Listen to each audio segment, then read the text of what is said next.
They chose their sites carefully. Many had low stone walls. Their remains can be found all through the region.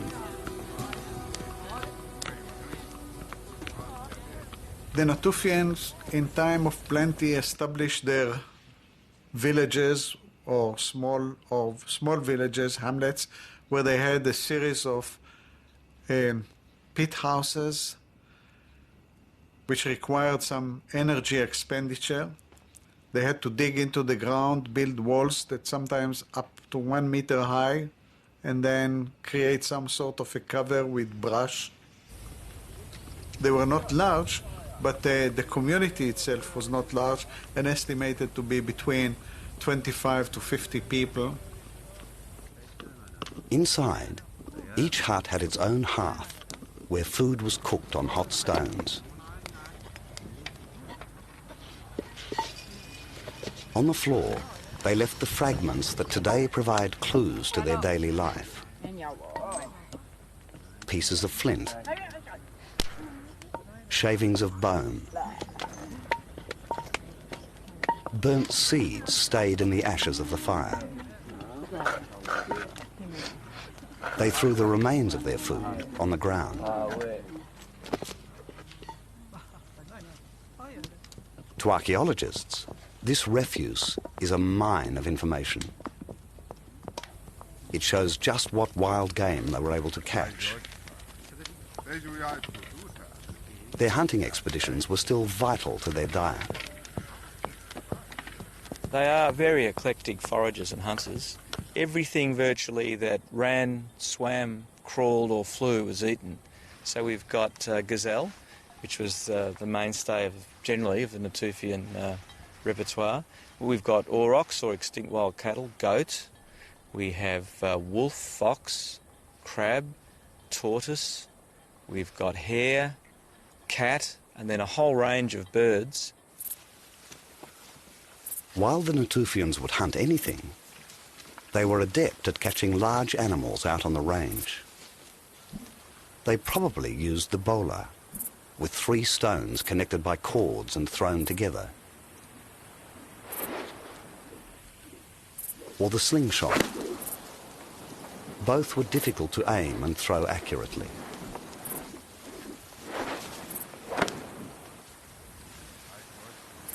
They moved to the rhythm of the seasons and roamed for weeks at a time. Despite a hard life, they seem to have been physically fit. They lived well, their teeth were good.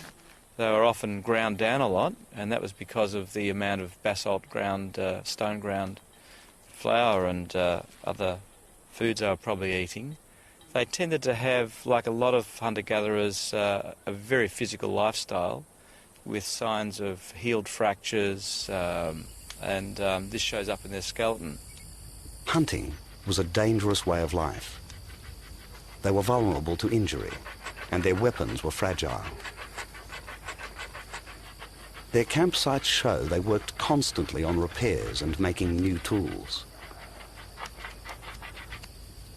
Like all Stone Age people, they relied on flint.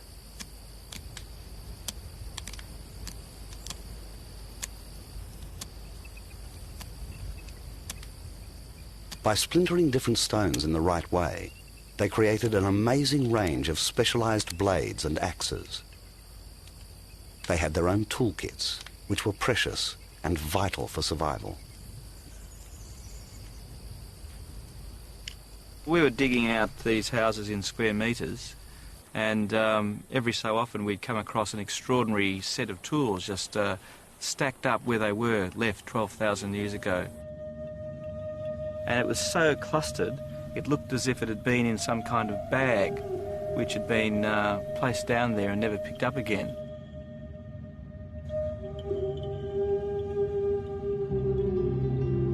In the bag were 7 smooth, round river stones, almost certainly for use in a slingshot.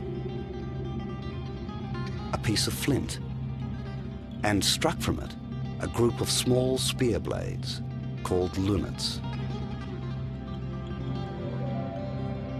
Some gazelle toe bones, raw materials for more tools and artworks,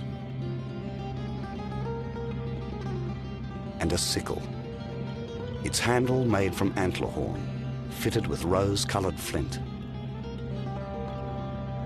Here, the Natufian hunter takes technology one step further. This sickle's double-bladed for added efficiency.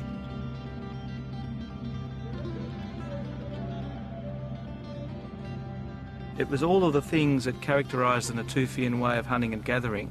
The sickle for harvesting, the spearheads for hunting, the smooth stones, possibly sling stones, and then their preoccupation with ornaments made from the gazelle toe bones, which they made into beads. The Natufians had a unique feeling for decoration. They loved carving and carefully shaped their mortars and pestles.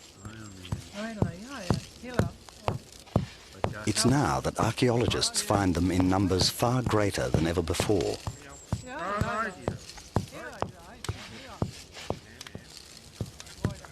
They may have traded their carvings for the hard mortar stone. These have had to be made out of a single large block of basalt. You can see the shape, almost perfectly circular, lovely beveled rims, beautiful footed stands, and even thicknesses of the vessels all the way through. There's been many hours of careful work put into producing these things, and doing so to, once again, a high aesthetic standard that goes perhaps beyond the immediate needs of a piece of rock to pound a pestle into to grind up seeds.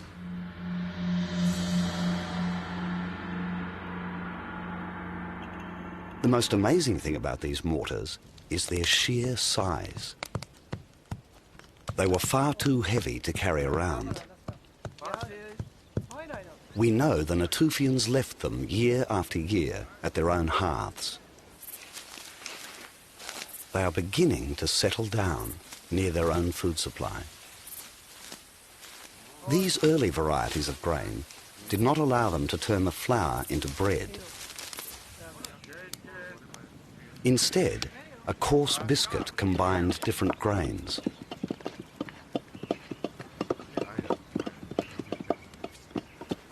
A kind of pancake was the ancestor of today's flatbread. Skilled processing meant their teeth were not worn away by the coarse grain.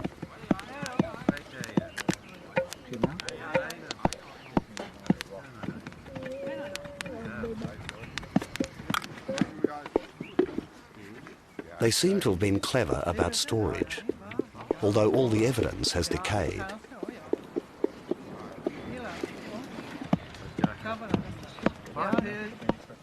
We know hollow gourds grew in the area, and they understood how to tan leather.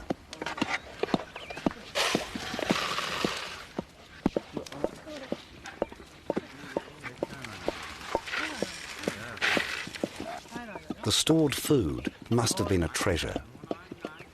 It was a chance to share and celebrate and keep the clan together.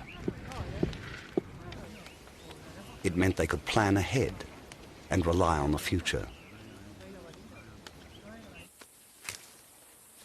But stored grain was not enough to guarantee survival. The Natufians needed to combine their grain with seasonal foods like berries and nuts.